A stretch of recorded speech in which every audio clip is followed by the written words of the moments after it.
Good morning guys. आज हम माध्यमिक परीक्षा 2020 में जो गणित का पेपर आया था उसका संपूर्ण हल देखने वाले हैं। 2020 माध्यमिक बोर्ड परीक्षा का जो भी पेपर हुआ है हाल ही में 30 तारीख को, उसका हम संपूर्ण हल देखेंगे। हर प्रश्न का जो है पूरा जो है मैं हल बताऊंगा। आप इसके द्वारा अपने मार्क्स जो है जोड़ सकते हो। तो आइए देखते हैं माध्यमिक परीक्षा 2020 के गणित के पेपर का संपूर्ण हल। सबसे पहला सवाल आपके आया था 105 का निखिलम विधि द्वारा वर्ग ज्ञात करो। आपके जो पहला सवाल आया था वो था 105 का निखिलम विधि का प्रयोग करके वर्ग ज्ञात करना है। तो इसका संपूर्ण हल दोस्तों इस प्रकार से हो जाएगा, 105 + 5 ये इसका आधार हो जाएगा और विचलन हो जाएगा 5 इसमें ऐड कर देंगे और 5 का वर्ग इसमें कर देंगे। तो ये हो जाएगा 110 और 5 का वर्ग हो गया 25, तो 110 25 ये आपके पहले सवाल का राइट आंसर है। और ये तरीका है, अगर इस तरीके से आप करके आए हो तो आपको 1 नंबर पूरा मिल जाएगा। दूसरा सवाल जो आपके आया था वो था निम्नलिखित समीकरण को हल करो। इस प्रकार से आपको एक समीकरण दे रखी थी 2x + 2 = 7 और x + 2। ये वैदिक गणित का सवाल था और इस समीकरण को आपको सरल करनी थी। तो यहाँ पे देखिए x + 2 दोनों तरफ समान पद है, तो हम इस समान पद को 0 के बराबर कर देंगे। x + 2 = 0, तो x बराबर आ जाएगा -2। ये आपके राइट आंसर आ जाएगा। तीसरा सवाल देखिए, तीसरा सवाल जो आपके आया था दो संख्याओं का गुणनफल आपको दे रखा है 12,960 और उसका मत्स्य पे आपको दे रखा है 18, तो उसका लघुत्तम ज्ञात कीजिए। तो आप जानते हो इसका सूत्र LCM बराबर होता है दो संख्याओं का गुणनफल बट्टा HCF, ये फॉर्मूला होता है। तो दो संख्याओं का गुणनफल, यहाँ पे आपको दोनों का गुणनफल दे रखा है 12,960 बट्टा HCF आपको दे रखा है 18। तो आप इसमें जब 18 का भाग लगाओगे तो आपके आ जाएगा 720। अगर आपके ये आंसर आया है तो आपको 1 नंबर पूरा मिल जाएगा। आगे देखिए प्रश्न नंबर 4 जो है वो आपको दे रखा है 3 cos 30° - 4 cos क्यूब 30°। ये त्रिकोणमिति का सवाल है आपके। इसमें आपको cos 30 की सारणी में के द्वारा वैल्यू रखनी है। तो आप जानते हो cos 30 की जो वैल्यू होती है वो होती है √3/2। तो ये वैल्यू मैंने यहाँ पे रख दी √3/2। यहाँ पे क्यूब है तो इसका क्यूब लगा देंगे, ये हो जाएगा 3√3/2 -4। अब देखो √3 का जब क्यूब करेंगे तो ये आएगा 3√3 और 2 का जब क्यूब करेंगे तो ये आएगा 8। क्यूब का मतलब होता है देखो 3 बार गुणा करना। √3/2 का क्यूब है, इसका मतलब इसको 3 बार गुणा करेंगे ऐसे। √3 को √3 से गुणा करेंगे तो खाली 3 आएगा ये, और ये √3 साथ में आ जाएगा। और इन 2 को 2 से गुणा करेंगे 4, 4 को 2 से गुणा करेंगे तो 8। तो ये आ गया आपके 3√3/8। इस 4 को इससे काट देंगे 2 बार, तो ये हो गया 3√3/2 -3√3/2। ये प्लस की संख्या है, ये माइनस की है, दोनों सेम है इसलिए कट जाएगा और बराबर आ जाएगा 0। तो अगर आपके ये आंसर आया है तो इस प्रकार से आप 1 नंबर प्राप्त कर सकते हो। अगर ऐसे किया है तो 1 नंबर आ जाएगा आपके। नेक्स्ट क्वेश्चन देखिए, 5वां सवाल जो आपको दे रखा है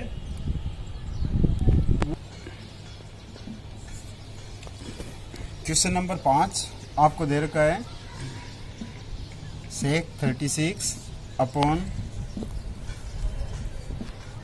cosec 54 माइनस sec 54° बटा cosec 36° का मान ज्ञात करो, ये दे रखा है। तो इसमें देखिए इन दोनों में से किसी एक को आपको चेंज करना है और इन दोनों में से किसी एक को आपको चेंज करना है। तो यहाँ पे देखिए मैं sec को चेंज कर लेता हूँ। तो sec को हम लिख सकते हैं cosec 90 - थीटा ये, और इसको ऐसा कैसा लिख देंगे cosec 54। इसी प्रकार से इसको भी हम लिख सकते हैं cosec 90 - 54 बटा ये ऐसा कैसा लिख देंगे। अब देखिए cosec 90 में से 36 घटा देंगे हम, तो ये हो जाएगा cosec 54 बटा cosec 54 माइनस ये हो जाएगा कोसेक 36 बट्टा कोसेक 36, 1 माइनस 1 ये कट जाएगा, 1 आ जाएगा, ये दोनों कट के 1 आ जाएगा, तो 1 माइनस 1 बराबर 0। तो ये इसका राइट आंसर आ जाएगा 5 का 0। क्वेश्चन नंबर 6 है, किसी त्रिभुज के शीर्ष से समदूरस्थ बिंदु लिखिए। तो ये बिंदु पद का सवाल था। त्रिभुज के शीर्ष से समदूरस्थ बिंदु जो है वो उसका परिकेंद्र होता है, तो इसका सही उत्तर हो जाएगा परिकेंद्र, त्रिभुज का परिकेंद्र। नेक्स्ट क्वेश्चन जो आपको दे रखा है वो है 5 सेंटीमीटर त्रिज्या वाले वृत्त के केंद्र से 13 सेंटीमीटर दूरी पर स्थित बिंदु से खींची गई स्पर्शरेखा की लंबाई ज्ञात कीजिए। तो इसमें देखिए एक डायग्राम बना लेते हैं हम इस प्रकार से। ये एक सर्किल दे रखा है और ये यहाँ केंद्र से 13 सेंटीमीटर दूरी, ये 13 सेंटीमीटर दूरी पर मान लो आपको यहाँ से केंद्र से एक बिंदु दे रखा है, इससे जो है स्पर्श रेखा दे रखी है आपको ये, और ये यहाँ से लंब डाल दिया, ये क्यों हो गया, ये आपकी त्रिज्या हो गई इसकी, ये त्रिज्या हो गई, ये 5 सेंटीमीटर हो गई त्रिज्या। अब आपको स्पर्श रेखा की लंबाई मतलब पी क्यू की लंबाई ज्ञात करनी है। ये 90 डिग्री का कोण है, तो इसका मतलब पी ओ क्यू जो है ये एक समकोण त्रिभुज हो गया, ये एक राइट एंगल ट्राइंगल हो गया। तो हम पी ओ क्यू त्रिभुज के अंदर समकोण त्रिभुज की प्रॉपर्टी लगा देंगे, पाइथागोरस प्रमेय लगा देंगे, जिसमें हमें इसका लंब ज्ञात करना है। तो लंब का सूत्र होता है हमारे पास में लंब बराबर अंडर रूट कर्ण स्क्वायर माइनस आधार स्क्वायर। तो लंब बराबर हो जाएगा अंडर रूट कर्ण स्क्वायर माइनस आधार स्क्वायर। कर्ण की जगह हम लिख देंगे 13, तो 13 का स्क्वायर माइनस 5 का स्क्वायर, 13 का स्क्वायर होता है 169, 5 का स्क्वायर हो जाएगा 25, अंडर रूट में 169 में से 25 घटाएंगे तो 144 बच जाएगा, और 144 का वर्गमूल निकालेंगे तो 12 आ जाएगा। तो ये आ जाएगा 12 सेंटीमीटर, पी क्यू बराबर 12 सेंटीमीटर, ये इसका राइट आंसर आ जाएगा। अब क्वेश्चन नंबर 8 हमें दे रखा है, एक पासे को फेंकने पर 4 से छोटा अंक आने की प्रायिकता क्या है। तो पासे को फेंकने पर 4 से छोटा अंक, यहाँ पे आप पूरा लिखोगे 4 से छोटा अंक आने की प्रायिकता, 4 से छोटा अंक आने की प्रायिकता। तो यहाँ पे दोस्तों हम पासे की बात कर रहे हैं, इसका मतलब पासे के अंदर टोटल जो है 6 घटनाएं होती है, तो कुल घटनाएं आ जाएगी 6। 4 से छोटा, तो 4 से छोटे उसमें 3 अंक होते हैं, 1 2 3, 3 अंक होते हैं, तो ऊपर आ जाएगा यहाँ पे 3। अनुकूल घटना हो गई 3, कुल घटना हो गई 6, तो 3/6, या इसको अगर हम काट दें तो आ जाएगा 1/2। तो इसका राइट आंसर आ जाएगा 1/2।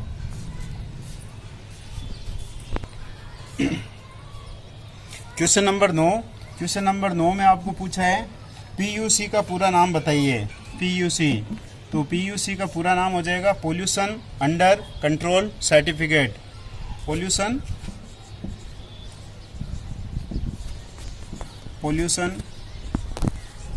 Under control certificate. हिंदी में अगर आप इसको लिखोगे तो ये हो जाएगा प्रदूषण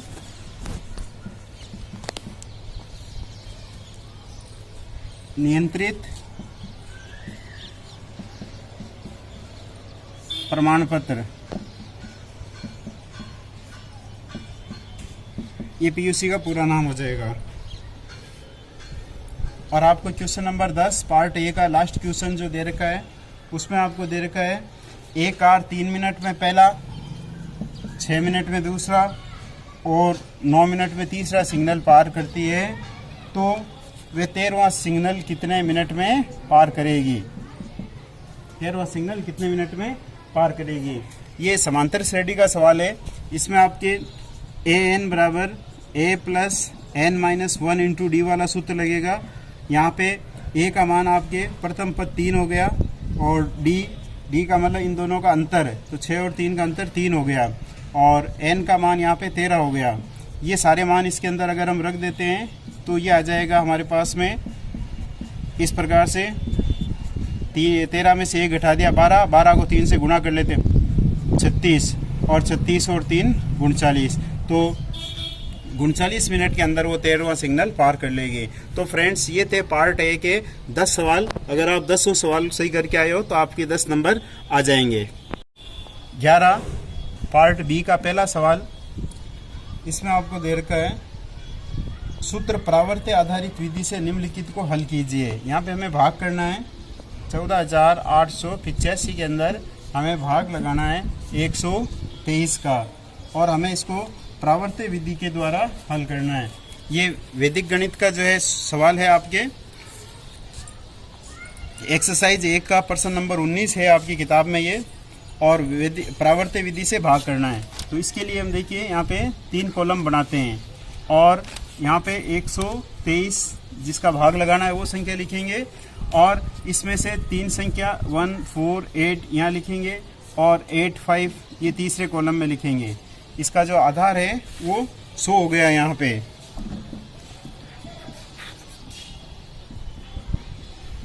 आधार 100 हो गया आपके, तो इसलिए आधार के अंदर 2 जीरो है, तो यहाँ पे लास्ट कॉलम में आपको 2 अक्षर रखने हैं, बाकी अक्षर बीच वाले कॉलम में आ जाएंगे।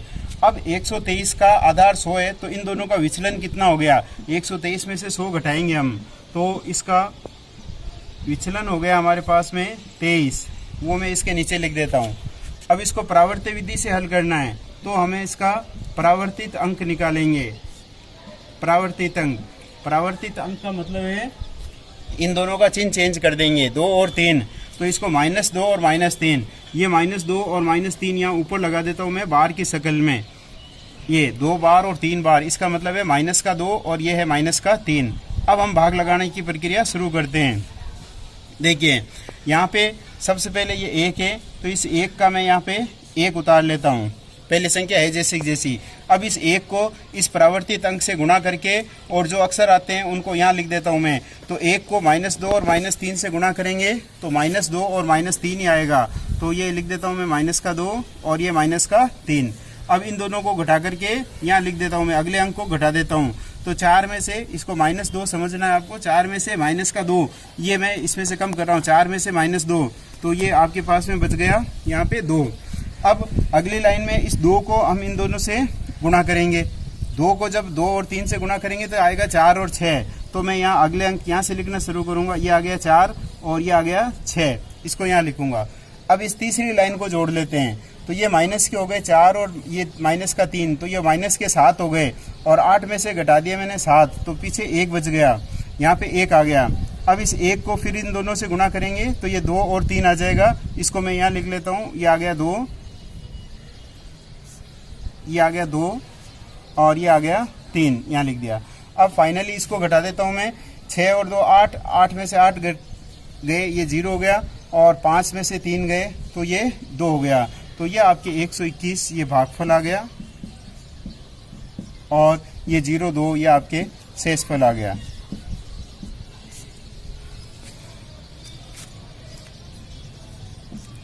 प्रश्न नंबर 12 में देखिए, हमें दे रखा है परिमेय संख्या 7/80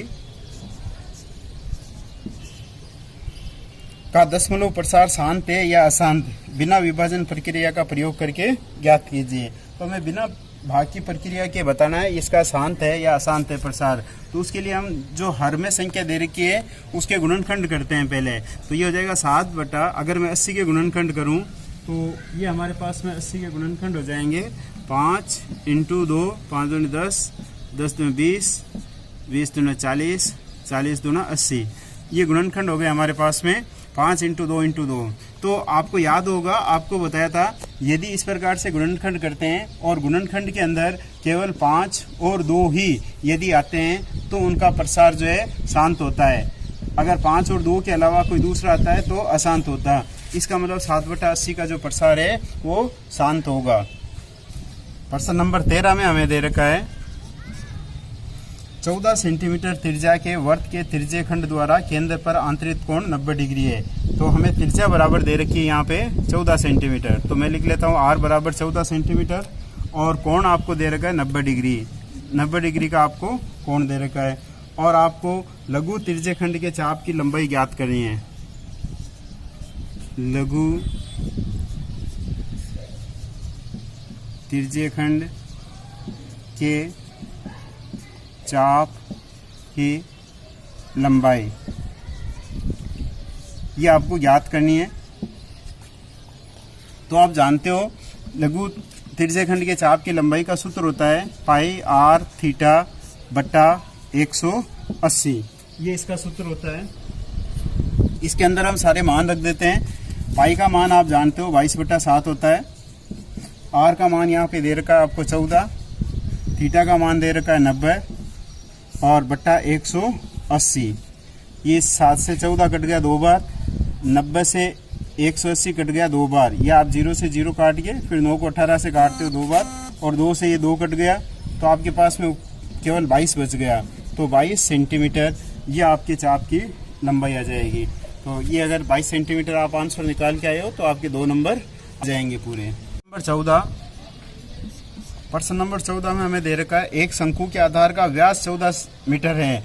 तो यहाँ पे हमें डायामीटर दे रखा है 14 मीटर और तिर्यक ऊंचाई यहाँ पे 25 दे रखी है। तिर्यक ऊंचाई जिसको हम L के द्वारा लिखेंगे ये आपको दे रखी है 25 मीटर। शंकु का संपूर्ण पृष्ठीय क्षेत्रफल ज्ञात करना हमें। शंकु का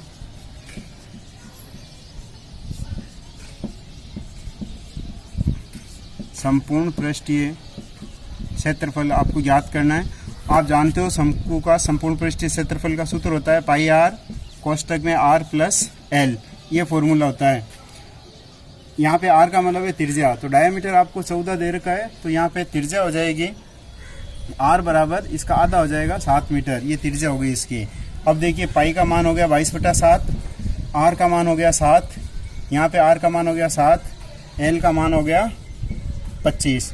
तो देखिए 7 से 7 कट जाएगा यहाँ पे तो ये हो गया आपके पास में 22 और यहाँ पे हम इन दोनों को जोड़ देंगे 25 और 7 ये हो जाएगा आपके पास में 32 और लास्ट में हम 22 को और 32 को गुणा कर लेंगे तो ये आ जाएगा आपका 704 और क्षेत्रफल निकाल रहे हो तो ये आ जाएगा मीटर स्क्वायर। तो 704 मीटर स्क्वायर या 704 वर्ग मीटर। पार्ट बी का लास्ट सवाल हमें दे रखा है प्रश्न नंबर 15। एक सीधे 8 मीटर ऊंचे खंबे पर सीसीटीवी कैमरा। तो ये एक सीधा खंबा बना देता हूँ मैं और यहाँ पे 8 मीटर ये 8 मीटर यहाँ पे सीसीटीवी कैमरा लगा हुआ है। तो इसका इस प्रकार से डायग्राम बन जाएगा। ये 8 मीटर ऊंचा खंबा है और इस प्रकार लगाया जाता है कि 10 मीटर दूरी के आगे तक देखा जा सकता है। तो ये इसका ये 10 मीटर हो जाएगी कर्ण और यहाँ पे हमें पाई का मान दे रखा 3.14 और हमें पूछा है खंबे के चारों ओर परछाई द्वारा निर्मित वर्ताकार क्षेत्र का क्षेत्रफल ज्ञात करो। तो इसके लिए देखो पहले हमें इसका आधार निकालना पड़ेगा। समकोण त्रिभुज है और इसका हम आधार ज्ञात करते हैं। तो आधार बराबर पाइथागोरस वाला सूत्र लग जाएगा। आधार बराबर अंडर रूट कर्ण स्क्वायर माइनस लंब स्क्वायर।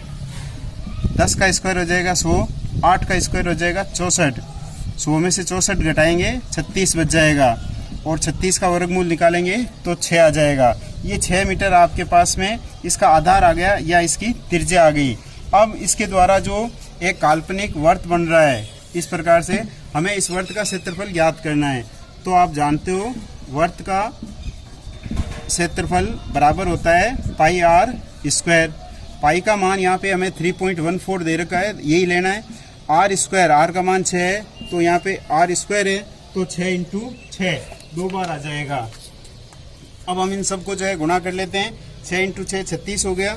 36 को 314 से एक बार गुणा कर देते हैं तो ये आ जाएगा 11304। इनको गुणा करेंगे। अब इसमें 2 के बाद दशमलव है तो ये यहाँ पे दशमलव आ जाएगा। तो ये आंसर आ जाएगा 113.04 और मीटर स्क्वायर है। तो ये आ जाएगा आपके क्षेत्रफल याद किया मीटर स्क्वायर में आ जाएगा। तो इस प्रकार से फ्रेंड्स ये आपके पार्ट बी के क्वेश्चन थे।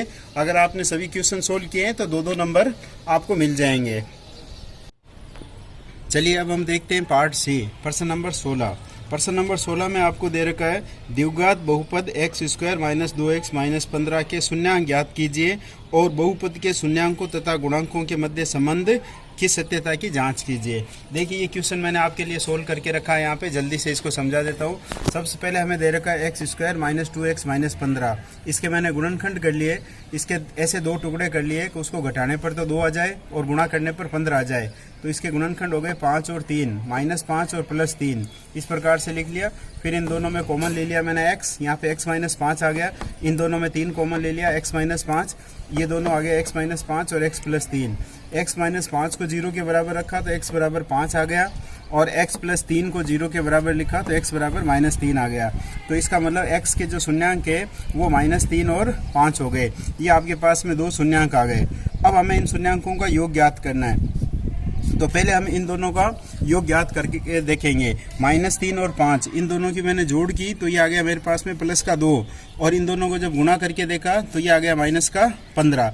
अब हमें इसकी सत्यता की जांच करनी है, तो हम इसमें सूत्र लगाएंगे शून्यांकों के योग का। शून्यांकों का योग होता है -b/a, और यहाँ पे a, b, c का मान, a का मान है यहाँ पे 1, और b का मान है -2, और c का मान है -15। यहाँ पे ये आ गया a का मान 1, तो -b/a, -2 और बटा 1, तो ये +2 हो गया, और c/a, c का मान -15 है तो ये -15 हो गया। तो ये देख लीजिए ये दोनों जो है सेम आ रहे हैं आपके, तो इसका मतलब ये सत्यता की जांच हो गई। इस प्रकार से गणना था ये सवाल।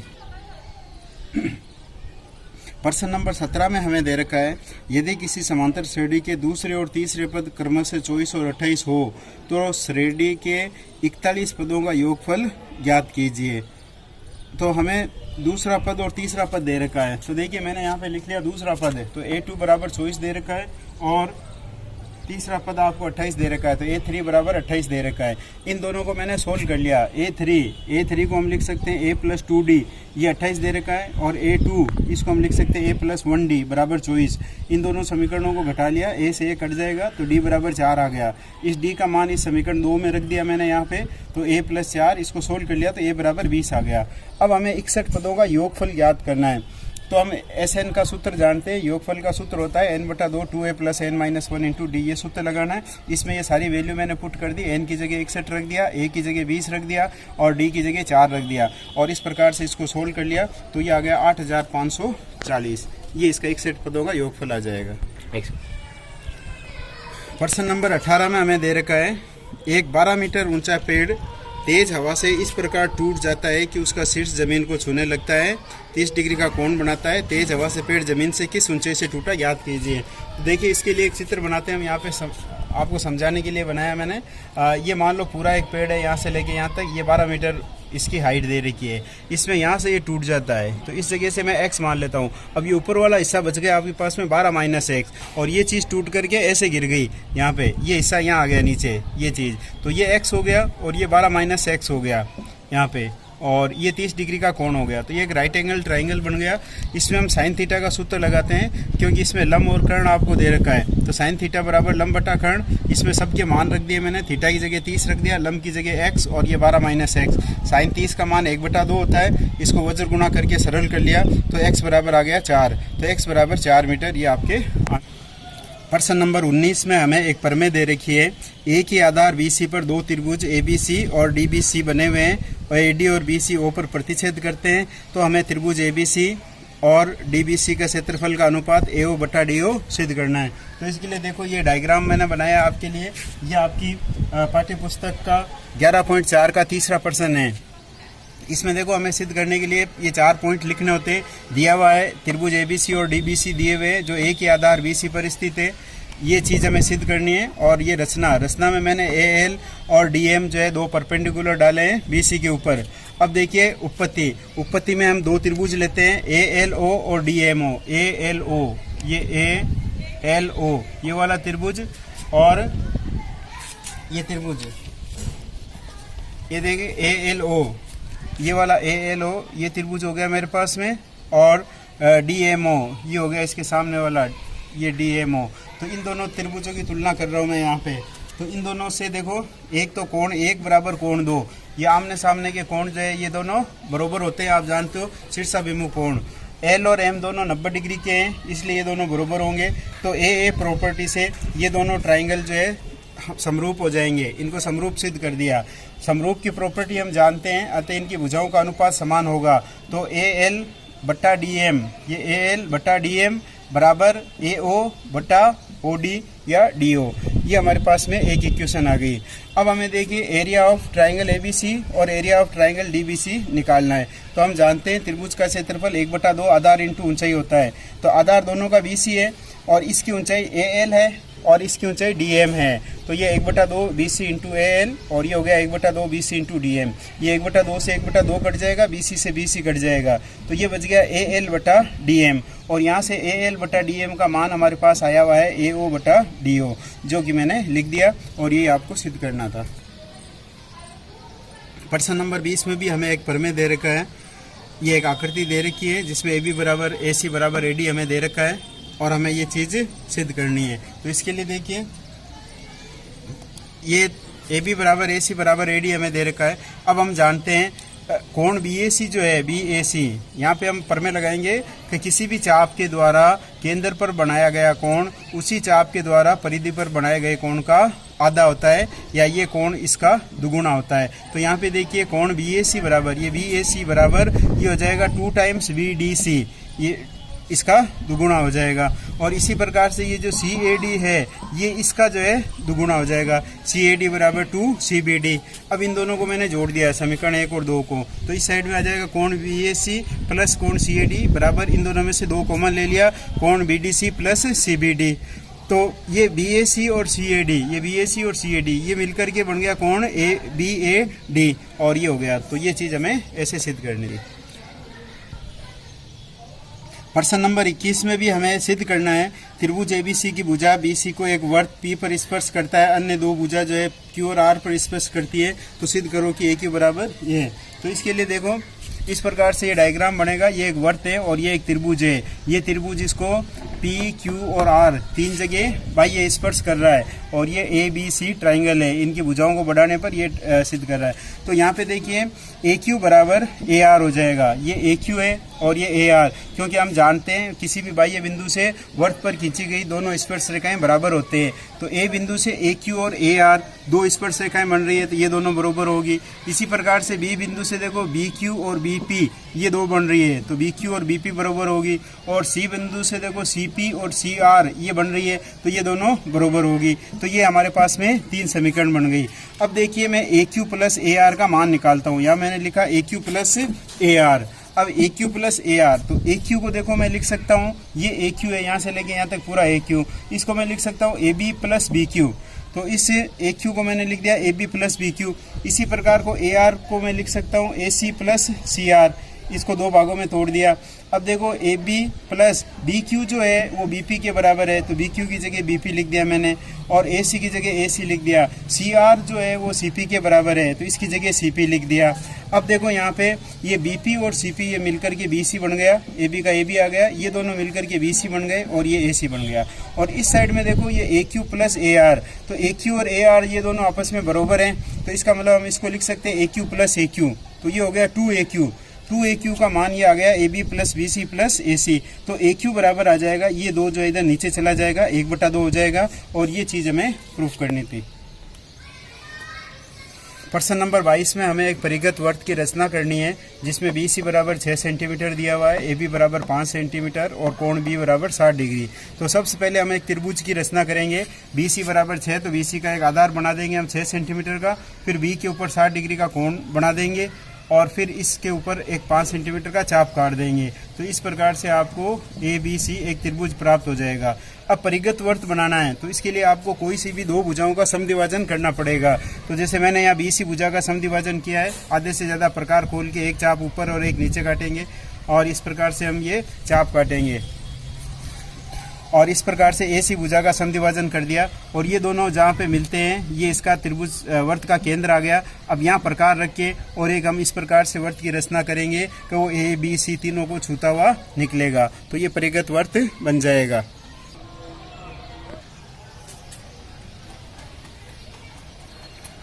अब देखिए प्रश्न नंबर 23 के अंदर हमें दे रखा है एक वृत्त की त्रिज्या 21 सेंटीमीटर है तथा जीवा द्वारा केंद्र पर आंतरिक कोण 90 डिग्री है। इस जीवा द्वारा बने लघु वर्तखंड का क्षेत्रफल ज्ञात करो। तो देखिए इसके अंदर हमें r बराबर 21 सेंटीमीटर दे रखा है और थीटा बराबर 90 डिग्री दे रखा है। हमें लघु वर्तखंड का क्षेत्रफल ज्ञात करना है। तो हम जानते हैं लघु वर्तखंड के क्षेत्रफल का सूत्र होता है पाई r square theta minus 1/2 r square sine theta. इसके अंदर मैंने ये सारे मान रख दिए। यहाँ पे देखिए ये 22/7 इसकी जगह आ गया, ये सारे मान रख दिए मैंने। अब साइन 90 का मान आप जानते हो 1 होता है। और इस चीज़ों को जब मैंने सोल्व किया, यहाँ पे कटने वाली चीज़ें कट गई और बाकी गुणा वगैरह करके मैंने यहाँ पे लिख दिया, तो ये चीज़ आ गई। और इन दोनों का एलसीएम लेकर के जब मैंने सोल्व किया तो ये आ गया 252/2 बराबर 126 सेंटीमीटर स्क्वायर। तो ये इसका आंसर आ गया प्रश्न नंबर 23 का। तो ये देख लीजिए, ये है प्रश्न नंबर 23 आपके इस प्रकार से। अब देखिए प्रश्न नंबर 24 में हमें दे रखा है एक धातु का गोला जिसकी त्रिज्या 9 सेंटीमीटर है, उसको पिघला करके 3 सेंटीमीटर और 6 सेंटीमीटर ऊंचाई के कितने बेलन बनाए जा सकते हैं। तो यहाँ पे हमें दोनों चीज़ों का आयतन निकालना है और फिर उनका भाग लगाना है। तो पहले हमें गोले की त्रिज्या दे रखी है 9 सेंटीमीटर, तो गोले का आयतन का सूत्र होता है 4/3 पाई r³। और इस साइड में हमें बेलन की जो है त्रिज्या दे रखी है और बेलन की ऊंचाई दे रखी है। और तो बेलन के आयतन का सूत्र होता है पाई r²h। आप चाहो तो दोनों का अलग अलग आयतन निकाल करके भाग लगा सकते हो, और आप चाहो तो इस प्रकार से लिख करके डायरेक्ट भाग लगा सकते हो। ये ऊपर मैंने गोले का आयतन के सूत्र में मान रख दिया r का, और नीचे बेलन के आयतन के सूत्र में r और h का मान रख दिया पाई r²h। अब इसमें जो चीज़ें कटती है उसको काट देंगे और सोल्व करेंगे तो यहाँ पे आ जाएगा 18, अर्थात कुल जो है 18 बेलन बन जाएंगे। तो ये आपके प्रश्न नंबर 24 हो गया कंप्लीट, 18। अब देखिए प्रश्न नंबर 25 में हमें दे रखा है एक थैले में 5 सफ़ेद, 2 लाल और 3 काली गेंदें हैं। इस थैले में से एक गेंद यादृच्छिक रूप से निकाली जाती है। तो हमें इसकी प्रायिकता ज्ञात करनी है कि निकाली गई गेंद सफ़ेद होगी, लाल होगी, काली होगी। तो इसके लिए देखिए हमें सफ़ेद गेंद दे रखी है 5, लाल गेंद दे रखी है यहाँ पे 2 और काली गेंद दे रखी है 3। सबसे पहले हम तीनों की टोटल कर लेंगे तो हमारे पास में कुल गेंद आ जाएगी 10। अब हमें सफ़ेद आने की प्रायिकता ज्ञात करते हैं। तो हम जानते हैं अनुकूल घटना बटा कुल घटना। तो सफ़ेद की अनुकूल घटना हमारे पास में 5 है, तो यहाँ पे आ जाएगा 5/10। इसी प्रकार से जब लाल की निकालेंगे तो ऊपर यहाँ पे लाल वाली घटना आ जाएगी, और जब हम काली की निकालेंगे तो ऊपर काली वाली घटना आ जाएगी, नीचे सब में 10 रहेगा। तो इस प्रकार से सफ़ेद आने की प्रायिकता हमारे पास में 1/2 हो जाएगी, लाल आने की 1/5 हो जाएगी और काली आने की 3/10 हो जाएगी। तो ये प्रश्न नंबर आपके 25 हो गया। तो इस प्रकार से पार्ट सी आपके पूरा होता है। अब देखते हैं पार्ट डी, प्रश्न नंबर 26। प्रश्न नंबर 26 में हमें दिया हुआ है ग्राफ के द्वारा हमें सोल्व करनी है निम्नलिखित रैखिक समीकरण को आलेख विधि द्वारा हल करना है, और लास्ट में हमें एक इक्वेशन दे रखी है जिसके द्वारा m का मान भी ज्ञात करना है। तो यहाँ पे देखिए 4x - 5y बराबर 20 एक इक्वेशन दे रखी है। मैंने यहाँ पे x और y के आपके 2 मान निकाले हैं। आप इससे ज़्यादा भी निकाल सकते हो सारणी में। यहाँ पर भी मैंने 2 मान निकाले, आप इससे ज़्यादा भी मान निकाल सकते हो। x का मान इसमें मैंने 0 रखा, तो यहाँ पे y का मान देखो, ये x का मान 0 रख लिया, 5 का इसमें भाग लगाया तो -4 आ गया। y का मान 0 रखा तो इसका मान 5 आ गया x का। इसमें x का मान 0 रखा तो y का मान 3 आ गया, y का मान 0 रखा तो x का मान 5 आ गया। तो इस प्रकार से हमें ये 2 सारणियाँ प्राप्त हो गई। अब इन दोनों का मैंने ग्राफ किया, आपको एग्जाम में ग्राफ मिला होगा। उस ग्राफ में इस प्रकार से 4 भाग करके, और पहले ये नंबरिंग लिखनी थी आपको चारों तरफ, उसके बाद में इन पॉइंटों को लिखना था। तो पहला हमारा पॉइंट है 0 और -4, तो ये x का मान 0 है, ये y का मान -4 है, तो ये पॉइंट आ गया आपके 0 और -4। फिर 5 और 0, मतलब x का मान 5 और y का 0 इसी लाइन पे आ जाएगा, तो ये हो गया 5 और 0। इन दोनों को मिलाती हुई हमने एक रेखा खींच दी, तो ये 4x - 5y बराबर 20 का ग्राफ बन गया। इसी प्रकार से 0 और 3, तो ये x का मान 0, y का मान 3, और 5 और 0, तो 5 और 0 का यही पॉइंट आ गया। इन दोनों को मिलाती हुई एक रेखा खींच दी, तो ये 3x + 5y बराबर 15 का ग्राफ हो गया। अब ये दोनों लाइनें जहाँ पे मिलती है वो x और y का मान हो गया। तो ये दोनों लाइनें आपके x बराबर 5 और y बराबर 0 पर मिल रही है। तो ये x बराबर 5 और y बराबर 0, ये आपके आंसर आ गया। ये दोनों मान आपको इस समीकरण के अंदर रखने हैं। समीकरण 4x + 3y बराबर m दे रखा है, तो इसमें x की जगह 5 लिखना है, y की जगह 0 लिखना है, और इसको सोल्व करेंगे तो m बराबर 20 आ जाएगा।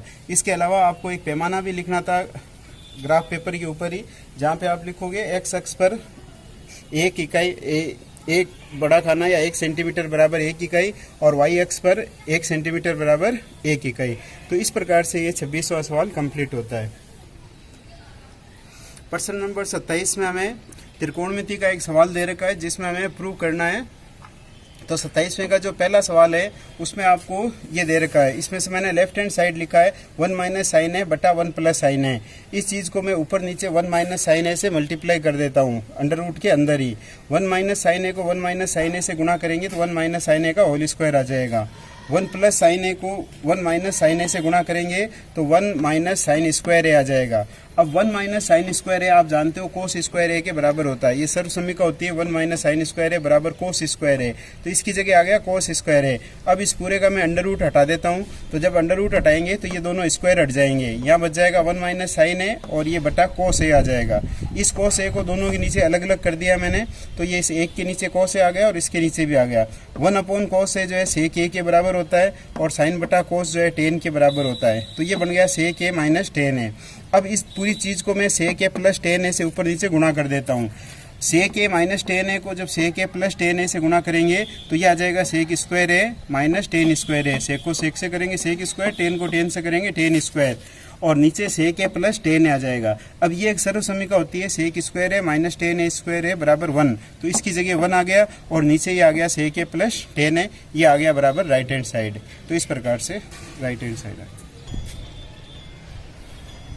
प्रश्न नंबर 27 का जो दूसरा सवाल है उसमें हमें दिया हुआ है sine theta plus cosec theta का whole square plus cos theta plus sec theta का होल स्क्वायर, और ये हमें प्रूव करना है। तो इसका लेफ्ट हैंड साइड लिया हमने और सबसे पहले इसका होल स्क्वायर दिया हुआ है, तो होल स्क्वायर के सूत्र से हम इसको खोल लेते हैं। हम जानते हैं ए प्लस बी का whole square A square plus 2ab plus B square होता है, तो ये सूत्र इसमें लगा दिया और इसमें भी A square plus 2ab plus B square लगा दिया, तो ये होल स्क्वायर खुल गया इसका।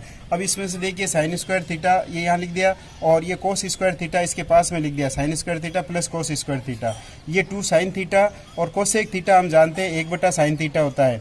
इसी तरह 2 कोस थीटा और ये जो सेक थीटा है ये 1 बटा कोस थीटा होता है, और ये कोसेक स्क्वायर थीटा और सेक स्क्वायर थीटा दोनों बच गए, वो यहाँ लिख दिया।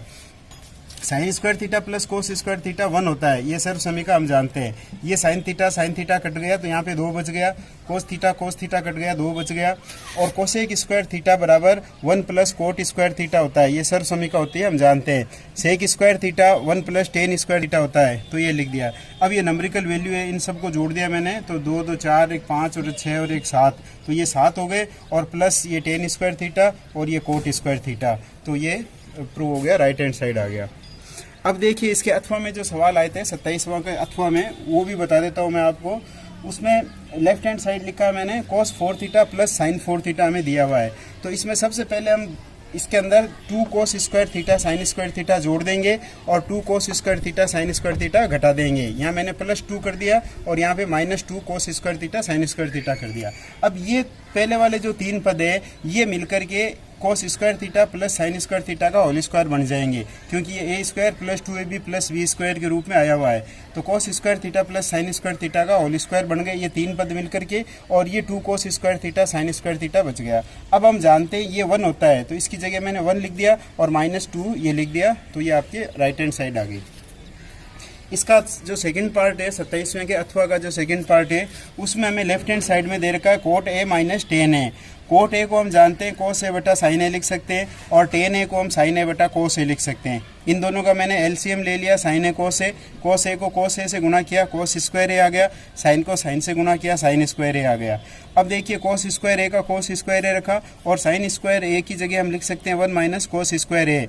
इसका कोष्टक खोल देंगे तो ये -1 और प्लस कोस स्क्वायर ए हो जाएगा। कोस स्क्वायर और कोस स्क्वायर ए जुड़ जाएंगे तो 2 कोस स्क्वायर ए हो गया -1 अपॉन दिस, तो ये बराबर आपके राइट हैंड साइड आ गया।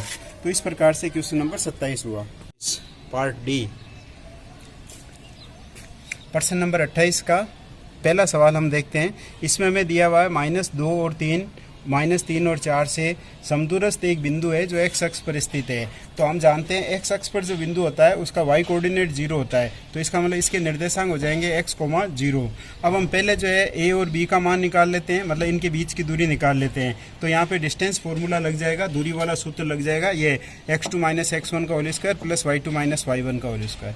इसको x1 y1 मान लिया, इसको x2 y2 मान लिया। ये मान मैंने यहाँ पे रख दिए, होल स्क्वायर को होल स्क्वायर के सूत्र से खोल लिया और इसको 9 और 4 13 जोड़ दिया यहाँ पे, तो ये चीज़ बन गई x² + 4x + 13 समीकरण नंबर 2। इसी प्रकार से ए सी के बीच का मैंने मान निकाल लिया सूत्र लगा करके, और ये आ गया x square plus 6x plus 25। अब हमें प्रश्न में दे रखा है कि ये दोनों समान है, समदूरस्थ है, मतलब ए बी बराबर ए सी दे रखा है, तो इन दोनों को आपस में मैंने बराबर लिख दिया। अब इसको सरल करना है, हमें x का मान निकालना है, तो पहले अंडर रूट से अंडर रूट कट जाएगा और उसके बाद में ये बच जाएगा मेरे पास में, फिर एक्स स्क्वायर से एक्स स्क्वायर कट जाएगा दोनों साइड में, फिर ये बच जाएगा, फिर पक्षांतर कर देते हैं हम, x की चीज़ें एक साइड में ले आते हैं और संख्यात्मक मान एक साइड में ले जाते हैं और इस 2 को इसके नीचे ले जाएंगे तो x बराबर आ गया -6। अब हमें बिंदु के निर्देशांक दे रखे थे x, 0, तो इसके निर्देशांक आ जाएंगे -6, 0, ये आंसर आ जाएगा। इसका जो सेकंड पार्ट है उसमें हमें दे रखा है बिंदु 11, 8 और बिंदु 1, 3, इसको जो है ये 7 और 6 जो है किस अनुपात में विभाजित करना है। इसके 2 तरीके हैं। पहला तरीका ये m1x2 प्लस m2x1 वाला ये सूत्र लगा देंगे। इन सब के मान मैंने इसके अंदर रख दिए। m1 m2 का मान दिया हुआ नहीं है तो m1 m2 की जगह m1 m2 रहने देंगे और इस प्रकार से मान रखते हुए जाएंगे तो हमें ये चीज़ प्राप्त हो जाएगी। अब हम इस बिंदु की इस 7, 6 बिंदु से तुलना करेंगे, अर्थात इसका पहला पद जो है वो 7 के बराबर है और इसका दूसरा पद जो है 6 के बराबर है। इन दोनों में से किसी एक को सोल्व कर लोगे आप तो आपके आंसर आ जाएगा। एग्जाम में आप इन दोनों में से किसी एक को सोल्व कर लोगे। यहाँ पे मैंने दोनों सोल्व करके बताए आपको। इसको क्रॉस मल्टीप्लाई करके m1 वाली चीज़ें एक साइड में ले आई, m2 की दूसरी साइड में ले गए, इनको घटा दिया, ये चीज़ आ गई। फिर m1 बट्टा m2 का मान निकाल दिया तो 4/6 या 2/3 आ गया। तो इसका मतलब हो गया m1 अनुपात m2 2:3 आ गया। इसको सोल्व करोगे तो भी यही आएगा 2:3। तो इसका राइट आंसर आ जाएगा 2:3। प्रश्न नंबर 29 में हमें एक प्रमेय दे रखी है। इसके लिए ये डायग्राम बनेगा। इसमें मैं आपको केवल उत्पत्ति के पद बता रहा हूँ। यहाँ पे देखिए इस प्रकार से ये एक वर्त बना हुआ है और इसके अंदर ये बन रही है, यहाँ पे ये केंद्र के ऊपर कोण बन रहा है और ये शेष परिधि के ऊपर कोण बन रहा है। तो देखिए AOP, एंगल AOP, ये हो गया AOP, इसका मान इन दोनों के योग के बराबर होगा, क्योंकि हम जानते हैं बाह्य कोण का मान अंतराभिमुख कोण के योग के बराबर होता है। तो AOP का मान इन दोनों के योग के बराबर हो गया। अब ये दोनों कोण आपस में बराबर है, क्योंकि ये दोनों त्रिज्या है तो समान भुजाओं के सामने के कोण समान होते हैं, इसलिए ये दोनों समान होंगे। तो इनको ACO लिख लिया तो ये दोनों जुड़ जाएंगे तो ये हो जाएगा 2 ACO। इसी प्रकार से हम लिख सकते हैं कोण BOP बराबर 2 कोण BCO। अब इन दोनों समीकरण को हम जोड़ देते हैं, समीकरण 2 और 3 को। लेफ्ट हैंड साइड में लेफ्ट हैंड साइड जुड़ जाएंगी और राइट हैंड साइड में दोनों राइट हैंड साइड जुड़ जाएगी। इन दोनों में 2 कॉमन आ जाएगा, मैंने यहाँ कॉमन लेकर के लिख लिया। अब AOP और BOP, ये AOP हो गया और ये BOP हो गया ये, और तो ये पूरा कोण हमारे पास में बन जाएगा AOB इस प्रकार से। और ACO और BCO ये मिलके बन जाएगा 2ACB, जो कि हमें प्रूव करना था कि किसी भी चाप के द्वारा केंद्र पर बनाया गया कोण शेष परिधि पर बनाए गए कोण का दुगुना होता है। इसी का जो दूसरा पार्ट है, दूसरी प्रमेय जो अथवा में आ रखी है, इसमें हमें ये दे रखा है। तो इसके अंदर देखिए उत्पत्ति के पद बता देता हूँ मैं आपको। इसमें देखिए ADC, एंगल ADC, ये वाला ADC, ये कोण CBE के बराबर होगा, क्योंकि ये हमें दिया हुआ है। ये कोण इसके अंतराभिमुख कोण जो है बाह्य विमुख कोण के बराबर है, ये हमें चीज दे रखी है, यहाँ पे गिवन हो जाएगा। अब इसमें दोनों और जो है मैं ABC जोड़ देता हूँ, इसमें दोनों तरफ ABC ऐड कर दिया मैंने। तो इसके अंदर जोड़ने के बाद में देखो ये जो पोर्शन बन रहा है CB, ये वाला इस साइड का एंगल ABC प्लस CBE, ये 180 हो जाएगा। देखिए ABC और CBE मतलब ये कोण हो गया एक सरल रेखा पर बनने वाला कोण, ये हम जानते हैं 180 होगा। इसका मतलब ADC और प्लस ABC, इन दोनों की जोड़ 180 होगी। अब ABC तो ये कोण हो गया और ADC ये हो गया, मतलब आमने सामने वाले कोणों की जोड़ 180 डिग्री हो रही है। इसका मतलब ABCD एक चक्रीय चतुर्भुज है, क्योंकि हम जानते हैं चक्रीय चतुर्भुज में सम्मुख कोणों का योग जो है 180 डिग्री होता है। प्रश्न नंबर 30 लास्ट प्रश्न है। इसमें हमें दे रखा है माध्य और बहुलक ज्ञात करना है। तो सबसे पहले हम माध्य ज्ञात करते हैं। इसके लिए ये हमें वर्ग दे रखा है और ये f का मान दे रखा है। सबसे पहले हम x का मान निकालेंगे, उसके लिए इनकी मध्य संख्या निकालेंगे। 0 और 10 के बीच में 5, 10 और 20 का ये 15, 25, 35 और 45, x का मान आ गया। अब हम इन दोनों को गुणा करके fx का मान निकाल लेते हैं। तो ये fx का मान आ गया, इनको गुणा करके मैंने यहाँ पे लिख लिया। अब आप fx की एक तो हमने जोड़ कर ली और एक f वाले कॉलम की जोड़ कर ली। इसकी जोड़ 930 आ गई, इसकी जोड़ 40 आ गई। अब हम सूत्र जानते हैं समांतर माध्य का, सूत्र होता है सिग्मा fx बटा सिग्मा f। तो 930 बटा 40 लिख दिया दिया और इसमें इसका भाग लगा दिया, तो ये आ गया 23.25। इसी का दूसरा पार्ट है जिसमें हमें बहुलक ज्ञात करना है। बहुलक के लिए हम सबसे पहले जो सबसे बड़ी बारंबारता है उसके ऊपर हम इस प्रकार से गोला बना देते हैं, तो ये बहुलक वर्ग हो जाएगा। यहाँ F0, F1 और F2 के मान ये हो गए। अब बहुलक का ये सूत्र होता है, आप जानते हो, इसके अंदर मैंने सारे मान रख दिए। L का मान यहाँ पे 20 हो जाएगा, F1, F0 और F2 इन सब के मान रख दिए। H का मान, इन दोनों का अंतर हो जाएगा 10, और इस चीज़ को सोल्व कर लिया मैंने, तो ये आ गया आपके 23.33। तो इस प्रकार से ये आपके पूरा कंप्लीट जो है पेपर हुआ।